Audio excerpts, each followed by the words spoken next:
Meu amigo vascaíno, que dia agitado no Gigante da Colina. Demissões.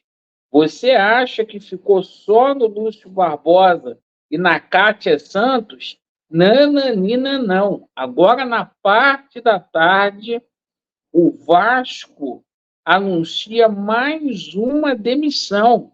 E vem mais demissões por aí.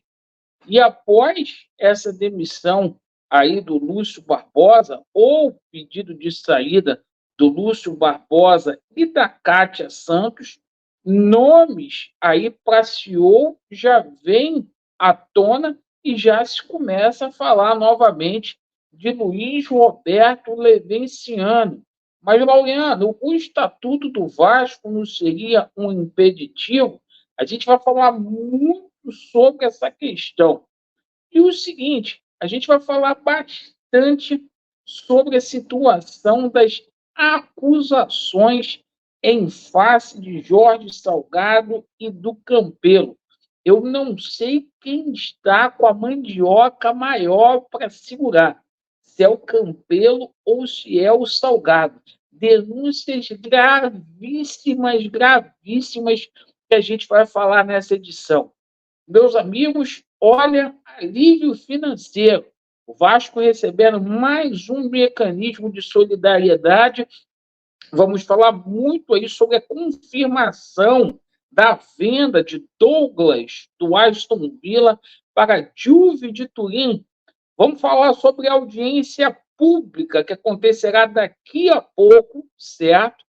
Em São Januário, potencial construtivo sendo aprovado, e vamos falar, obviamente, sobre o dia do Vasco no tocante ao clássico envolvendo o Palmeiras. Peço a você que não é inscrito, principalmente você que está descontente com o atual momento, qual o Vasco da Gama vivencia, para você poder se inscrever no nosso canal. Deixe o seu like ou o seu dislike e ativem o sininho. Bora ir para o nosso vídeo. Pessoal, vamos começar falando aqui sobre as notícias de Vasco da Gama e Palmeiras, tá? Teremos modificações na equipe do Vasco. O Álvaro Pacheco está indeciso ali com relação a qual time que ele vai mandar em campo, mas a tendência é que a gente tenha modificações no esquema tático. Ele deve abdicar desse 3-5-2. Mas a principal notícia que veio aí do departamento de futebol do Vasco hoje é a negociação do Medel. O Medel está deixando o Vasco para ir para o Boca Juniors, né? Portanto, o Medel é até dúvida para esse jogo aí contra o Palmeiras, né?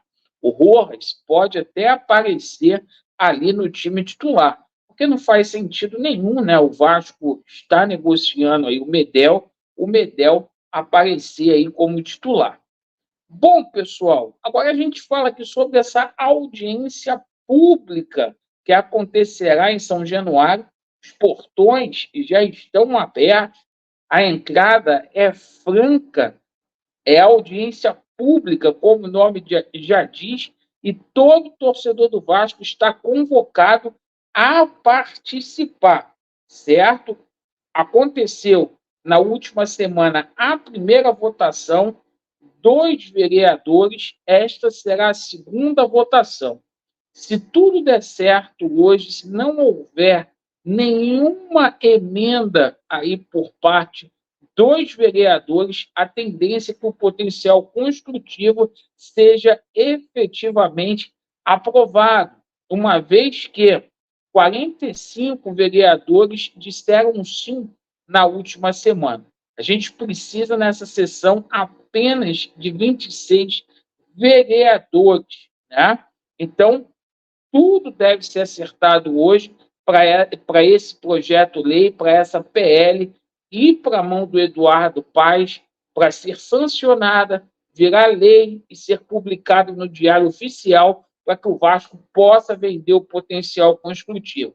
O Vasco que espera ainda essa semana anunciar a situação do name rights, porque já existe um acordo verbal aí com o seu Lamáquia da Crefisa. 300 milhões ali em 15 anos. Perfeito? O Vasco pode usar esse dinheiro aí como forma de aporte para poder fazer melhorias no seu time. E por falar aí em melhorias no time, olha a herança aí do clube associativo salvando a SAF, né? O pessoal fala que o clube associativo só prejuízo. Vamos lá. Na última semana, o Vasco recebeu uma grana, né?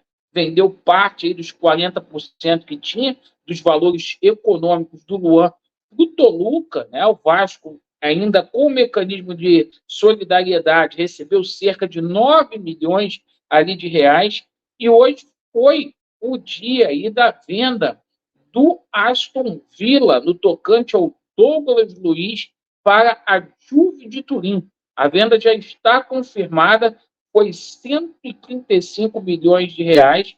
O Vasco vai receber ali cerca de 11 milhões e meio de reais. Então, vai ser um alívio financeiro muito grande, meus amigos. Bom, agora a gente fala aqui sobre essa situação envolvendo a demissão do Lúcio Barbosa e da Kátia Santos. Vocês acham que foi só esses dois hoje que pediram para sair ou foram demitidos? Né? Nananina, não. O Vasco, agora na parte da tarde, anuncia mais uma demissão. Felipe Pimentel, diretor de comunicação da Vasco SAF, que foi trazido aí pelo Lúcio Barbosa, pediu desligamento nessa tarde. Então, 3 profissionais não integram mais a SAF do Vasco.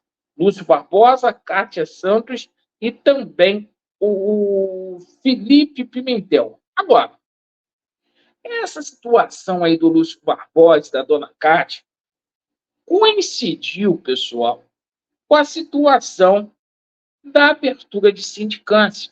É claro que foi por conta da comissão que foi criada. Fizeram um acordão bonitaço, né? Porque a gente sabe que vai ter coisas e mais coisas nessa situação, e coincidentemente, os dois, né? Vale ressaltar que o Lúcio Barbosa, ele foi diretor financeiro antes da Kátia Santos. Os dois mexeram com o dinheiro do Vasco. E é claro, que na hora de ser apurado essa abertura de sindicância, iria ser perguntado para os dois. Dona Cátia, sou Lúcio Barbosa, vem cá, por que o Pedrinho pegou o caixa do Vasco da Gama vazio, né? Assim como vai ser perguntado para o Jorge Salgado, né? Por que ele deixou isso acontecer? Então, foi feito um acordo, a gente já está nessa situação há muito tempo, certo? E coincidiu, o Lúcio Barbosa já está para sair há muito tempo, só que agora a parada ficou séria por conta dessa situação da abertura de sindicância que vai ter aí essa comissão. E aí, meus amigos, a gente recebeu um relatório hoje, olha, do Jorge Salgado e do Alexandre Campelo, que a gente vai divulgar aqui na live da parte da noite, às 21h30. Gente, é muito embaraçoso, cara. Eu não sei quem é que está com a pica maior na mão para segurar, se é o Campelo ou se é o Salgado, parceiro. A situação é tensa. E os dois não vai ter saída, irmão, para isso. Não vai ter saída para isso. Isso não vai acabar em pizza, tá? Inclusive, eu estou com receio aí, tá? Dessa situação do Campelo ser até mais grave, mas isso não pode jogar cortina de fumaça aí nessa situação do Salgado, tá? E outra coisa aqui que a gente fala para vocês sobre o novo CEO, tá? O nome de Luiz Roberto Levenciano é cogitado, sim, tá? E estatuto é impedimento? Dentro do regimento do Estatuto do Vasco, há possibilidade. Há possibilidade. Depois que o Felipe foi colocado lá com impeditivo de estatuto, tudo pode, né? Então é o seguinte, se o Pedrinho quiser, o estatuto não vai ser impeditivo para colocar o Levin lá, tá? Porque o próprio estatuto ali abre exceções, tá? Desde que a pessoa deixe ali o cargo de conselheiro, que não seja remunerado, abre exceções ali o estatuto. Então, o levenciano pode pintar sim, tá? Maior impeditivo do que o estatuto é só o Edmundo, tá? Porque isso passa mais pelo Edmundo do que pelo Felipe, porque o Edmundo não fala aí com o Levin. Agora, o Pedrinho, periodicamente, ele tem aí se encontrado com o Levenciano e a gente sabe disso. Então, pode sair aí o Levenciano vir a ser CEO, sim, do Vasco da Gama. Perfeito? Agradeço pela sua atenção. Vasco neles e a verdade prevalecerá. Valeu!